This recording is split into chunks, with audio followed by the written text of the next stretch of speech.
Atención, este audiolibro animado es una producción intelectual registrada y una obra derivada creada por Audiolibros Prohibidos y a todos los derechos sobre la traducción, narración, caracterización de voz, sincronización labial, animación y composición audiovisual están reservados e internacionalmente queda estrictamente prohibida cualquier forma de reproducción, distribución, modificación, extracción, realización de copias o uso comercial. No se otorga ningún tipo de autorización o permiso para su uso fuera de esta plataforma. Las infracciones serán perseguidas legalmente hasta las últimas consecuencias. Disfrute de esta obra única. Ambrose Bierce, el engendro maldito, y no siempre se come lo que está sobre la mesa a la luz de una vela de sebo colocada en un extremo de una rústica mesa. Un hombre leía algo escrito en un libro. Era un viejo libro de cuentas muy usado y,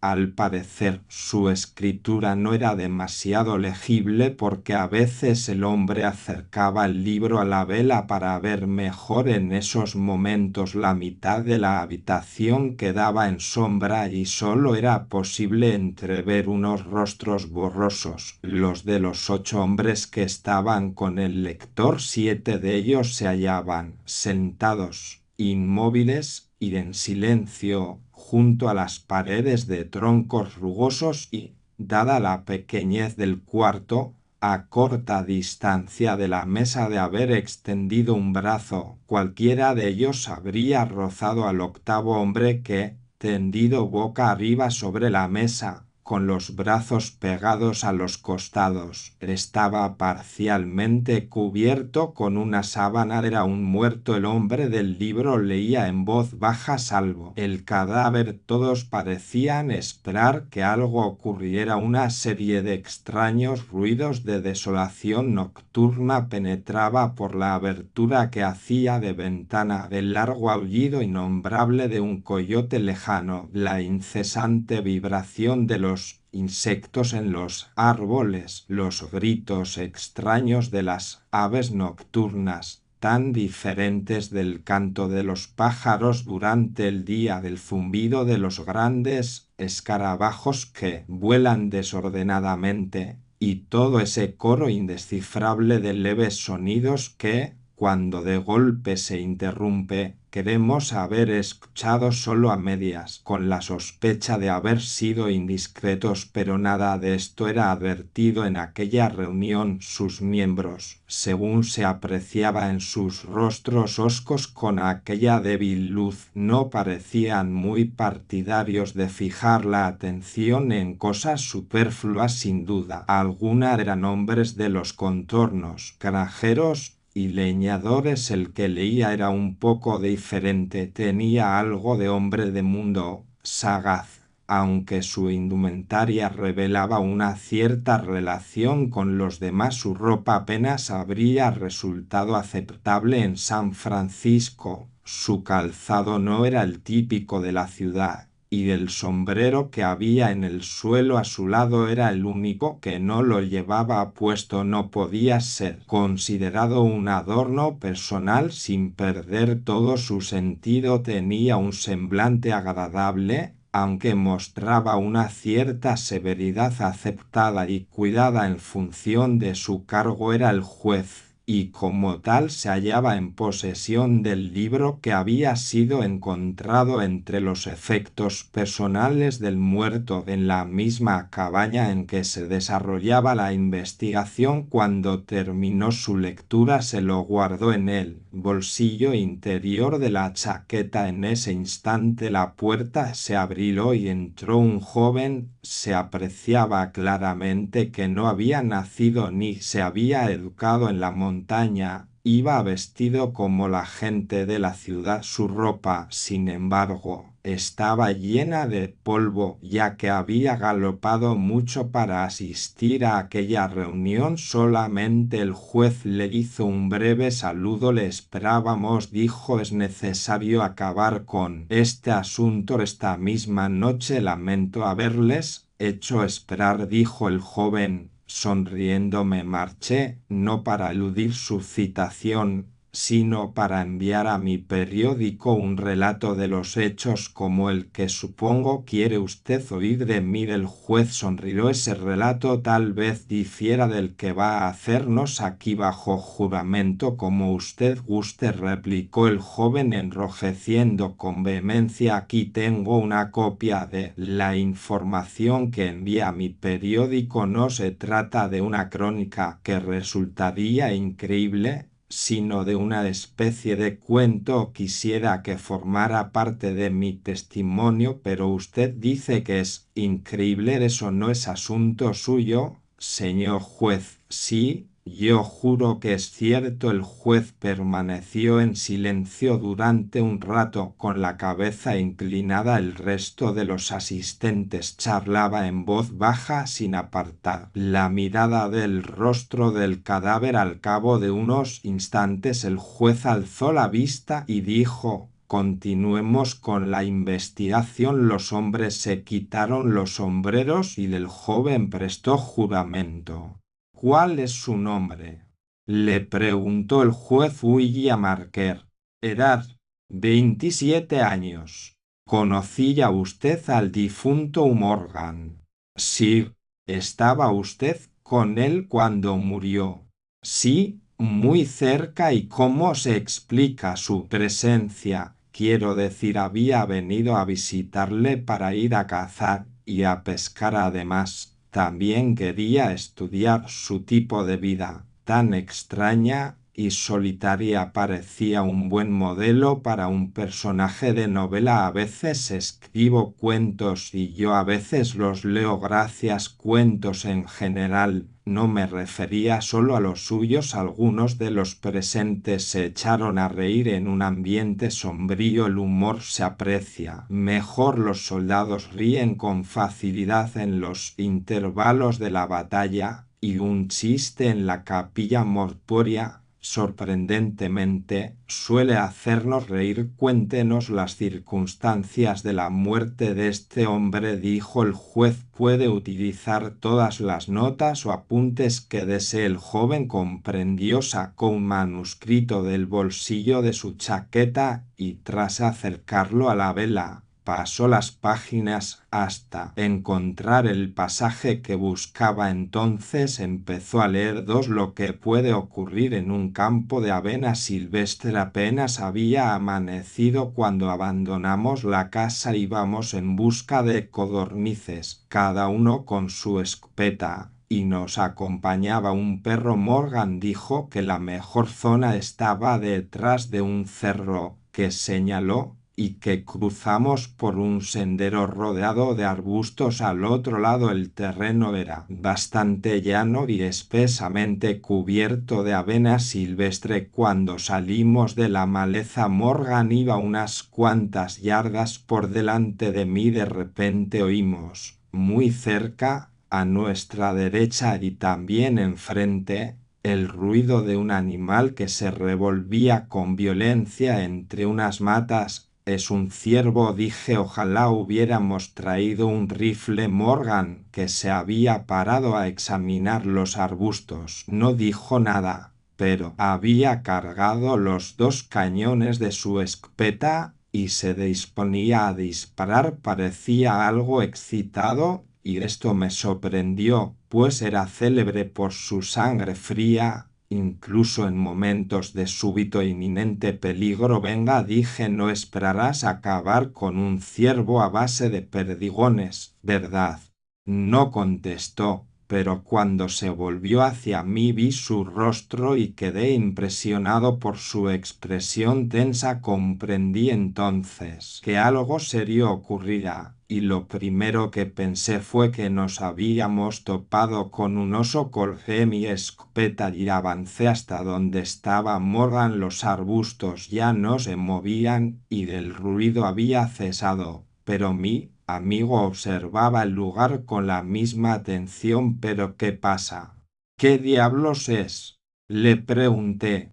«Ese maldito engendro», contestó sin volverse. Su voz sonaba ronca y extraña. Estaba temblando. Iba a decir algo cuando vi que la avena que había en torno al lugar se movía de un modo inexplicable. No sé cómo describirlo. Era como si, empujada por una ráfaga de viento, no solo se cimbreara, sino que se tronchaba y no volvía a enderezarse, y aquel movimiento se acercaba lentamente hacia nosotros. Aunque no recuerdo haber pasado miedo, nada antes me había afectado de un modo tan extraño como aquel fenómeno insólito e inenarrable. Recuerdo, y lo saco a colación porque me vino entonces a la memoria, que una vez, al mirar distraídamente por una ventana, confundí un cercano arbolito con otro de un grupo de árboles mucho más grandes que estaban más lejos. Parecía del mismo tamaño que estos,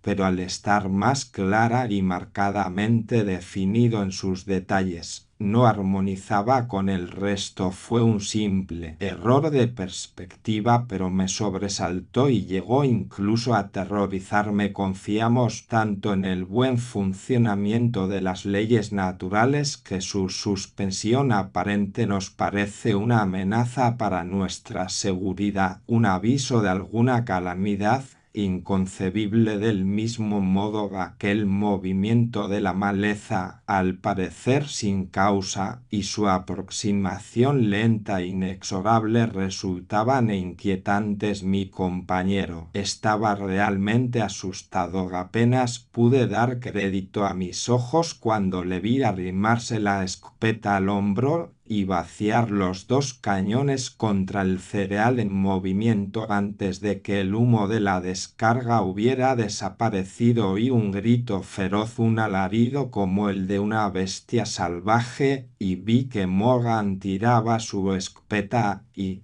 a todo correr, desaparecía de aquel lugar. En ese mismo instante fui arrojado al suelo por el impacto de algo que el humo ocultaba, una sustancia blanda y pesada que me embistió con gran fuerza. Cuando me puse de pie y recuperé mi escopeta, que me había sido arrebatada de las manos, oí a Morgan gritar como si agonizara. Sus gritos se unían a aullidos feroces, como cuando 2 perros luchan entre sí. Completamente aterrorizado, me incorporé con gran dificultad y dirigí la vista hacia el lugar por el que mi amigo había desaparecido.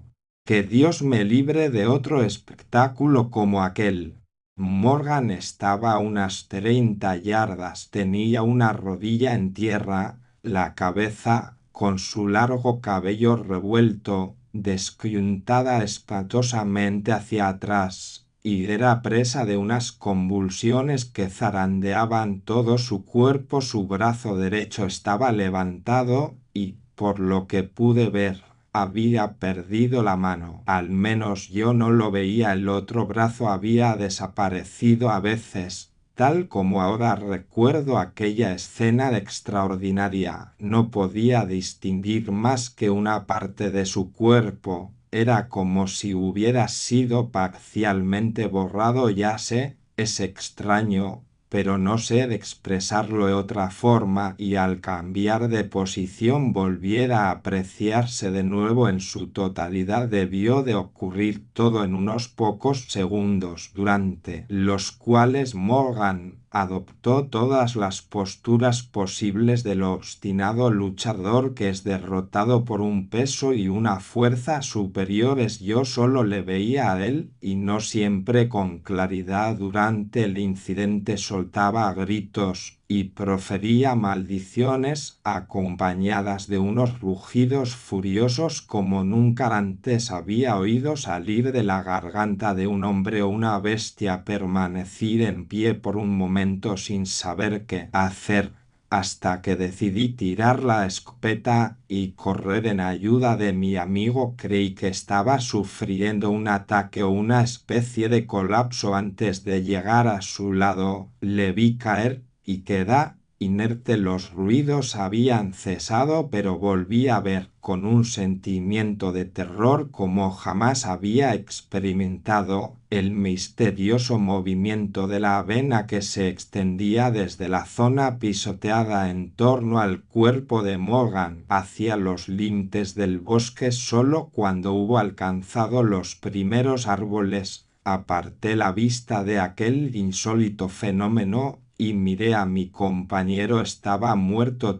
Un hombre, aunque esté desnudo, puede estar hecho jirones. El juez se levantó y se acercó al muerto, tiró de un extremo de la sábana y dejó el cuerpo al descubierto. Estaba desnudo y, a la luz de la vela, mostraba un color amarillento. Presentaba unos grandes hematomas de un azul oscuro, causados sin duda alguna por las contusiones, y parecía que le habían golpeado en el pecho y los costados con un garrote. Había unas horribles heridas y tenía la piel desgarrada, hecha jirones. El juez llegó hasta el extremo de la mesa y desató el nudo que sujetaba un pañuelo de seda por debajo de la barbilla hasta la parte superior de la cabeza. Al retirarlo vimos lo que tenía en la garganta. Los miembros del jurado, que se habían levantado para ver mejor, lamentaron su curiosidad y volvieron la cabeza. El joven Arquer fue hacia la ventana abierta y se inclinó sobre el alféizar, a punto de vomitar. Después de cubrir de nuevo la garganta del muerto, el juez se dirigió a un rincón de la habitación en el que había un montón de prendas. Empezó a coger una por una y a examinarlas mientras las sostenía en alto. Estaban destrozadas y rígidas por la sangre seca. El resto de los presentes prefirió no hacer un examen más exhaustivo. A decir verdad, ya habían visto este tipo de cosas con anterioridad. Lo único que les resultaba nuevo era el testimonio de Arquer. Señores, dijo el juez, estas son todas las pruebas que tenemos. Ya saben su cometido. Si no tienen nada que preguntar, pueden salir a deliberar. El presidente del jurado, un hombre de unos 60 años, alto, con barba y toscamente vestido, se levantó y dijo: quisiera hacer una pregunta, señor. ¿De qué manicomio se ha escapado este testigo? Señor Arquer, dijo el juez con tono grave y tranquilo, ¿de qué manicomio se ha escapado usted? Arquer enrojeció de nuevo, pero no contestó, y los 7 individuos se levantaron y abandonaron solemnemente la cabaña uno tras otro. Si ha terminado ya de insultarme, señor, dijo Arquer tan pronto como se quedó a solas con el juez, supongo que puedo marcharme, ¿no es así? En efecto, Arquer avanzó hacia la puerta y se detuvo con la mano en el picaporte. Su sentido profesional era más fuerte que su amor propio. Se volvió y dijo: ese libro que tiene ahí es el diario de Morgan, ¿verdad? Debe de ser muy interesante porque mientras prestaba mi testimonio no dejaba de leerlo. ¿Puedo verlo? Al público le gustaría. Este libro tiene poco que añadir a nuestro asunto, contestó el juez mientras se lo guardaba. Todas las anotaciones son anteriores a la muerte de su autor. Al salir Arquer, el jurado volvió a entrar y permaneció en pie en torno a la mesa en la que el cadáver, cubierto de nuevo, se perfilaba claramente bajo la sábana. El presidente se sentó cerca de la vela sacó del bolsillo lápiz y papel y redactó laboriosamente el siguiente veredicto, que fue firmado, con más o menos esfuerzo, por el resto. Nosotros, el jurado, consideramos que el difunto encontró la muerte al ser atacado por un puma, aunque alguno cree que sufrió un colapso. 4. Una explicación desde la tumba. En el diario del difunto Hugh Morgan hay ciertos apuntes interesantes que pueden tener valor científico en la investigación que se desarrolló junto a su cuerpo. El libro no fue citado como prueba porque el juez consideró que podría haber confundido a los miembros del jurado. La fecha del primero de los apuntes mencionados no puede apreciarse con claridad por estar rota la parte superior de la hoja correspondiente. El resto expone lo siguiente: corría describiendo un semicírculo con la cabeza vuelta hacia el centro, y de pronto se detenía y ladraba furiosamente. Al final echó a correr hacia el bosque a gran velocidad. En un principio pensé que se había vuelto loco, pero al volver a casa no encontré otro cambio en su conducta que no fuera el lógico del miedo al castigo. ¿Puede un perro ver con la nariz? ¿Es que los olores impresionan algún centro cerebral con imágenes de las cosas que los producen? 2. Esta noche, mientras miraba a las estrellas en lo alto del cerco que hay al este de la casa, vi cómo desaparecían sucesivamente, de izquierda a derecha, se apagaban una a una por un instante, y en ocasiones unas pocas a la vez, pero todas las que estaban a 1 grado o 2 por encima del cerco se eclipsaban totalmente. Fue como si algo se interpusiera entre ellas y yo, pero no conseguí verlo pues las estrellas no emitían suficiente luz para delimitar su contorno. Uf. Esto no me gusta nada. Faltan 3 hojas con los apuntes correspondientes a varias semanas. 27. Septa. Estado por aquí de nuevo todos los días. Encuentro pruebas de su presencia. Me he pasado la noche otra vez vigilando en el mismo puesto con la escopeta cargada. Por la mañana sus huellas, aún frescas, estaban allí. Como siempre podría jurar que no me quedé dormido ni un momento. En realidad apenas duermo. Es terrible, insoportable. Si todas estas asombrosas experiencias son reales, me voy a volver loco, y si son pura imaginación, es que ya lo estoy. 3. No me iré, no me echará de aquí. Esta es mi casa, mi tierra. Dios aborrece a los cobardes. 5. No puedo soportarlo más. He invitado a Archer a pasar unas semanas. Él tiene la cabeza en su sitio. Por su actitud podré juzgar si me cree loco. 7. Ya encontré la solución al misterio. Anoche la descubrí de repente, como por revelación. Qué simple, qué horriblemente simple. Hay sonidos que no podemos oír a ambos extremos de la escala. Hay notas que no hacen vibrar ese instrumento imperfecto que es el oído humano. Son muy agudas o muy graves. He visto cómo una bandada de mirlos ocupa la copa de un árbol, de varios árboles, y cantan todos a la vez de repente, y al mismo tiempo. Todos se lanzan al aire y emprenden el vuelo.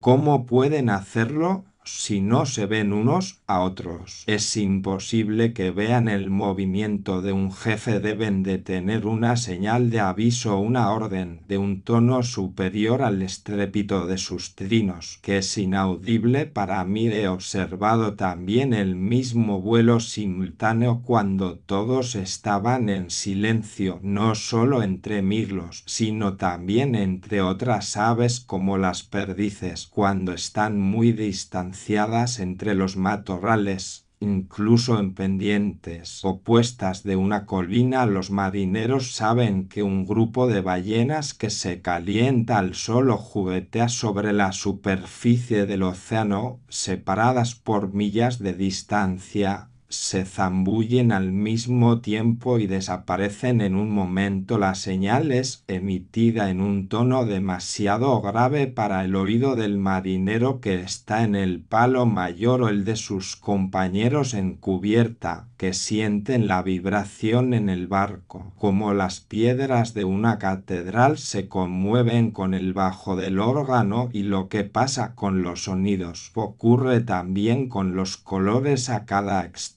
del espectro luminoso. El químico detecta la presencia de los llamados rayos actínicos. Representan colores integrales en la composición de la luz que somos incapaces de reconocer. El ojo humano también es un instrumento imperfecto, y su alcance llega solo a unas pocas octavas de la verdadera escala cromática. No estoy loco, lo que ocurre es que hay colores que no podemos ver y, Dios me ampare, el engendro maldito desde uno de esos colores.